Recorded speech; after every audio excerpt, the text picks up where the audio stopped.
Бар жоғы 4 қана жұмыртқадан осындай көп мөлшерде 60 штук кекс дайындаймыз. Өте жұп-жұмсақ болып шығады. Міндетті түрде видеоны сақтап алуды ұмытпаңыздар.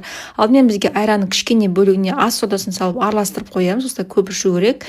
Кейін жұмыртқаның үстіне қантты салып жақсылап миксерлейміз. Қант толықтай еріп кетсін. Кейін үстіне жылы су, қалған айранымызды құямыз. Және де ас содасын араластырған айранды да құямыз. Кейін үстіне сұйық майды құйып, оның үстіне разрыхлителді салып бірге араластырып жібереміз. Және осы ұнымызды жұмыртқалы массаның үстіне салып, барлығын жақсылап миксерлейміз. Бізде дәл осындай масса болып шығады. Енді дайын болған массамызды формаларымызға құйып шығамыз. 50 грамнан құйсаңыздар болады. Қызып тұрған пеште 200 градуста 20-25 аралығында пісіріп аласыздар. Міне осылай біздің кекстеріміз дайын, дәл дүкендегідей жұп-жұмсақ болып шығады. Бұл кексті сіздер 10 күнге дейін сақтасаңыздар болады. Видео ұнаған болса парақшама тіркеліп лайк басуды ұмытпаңыздар.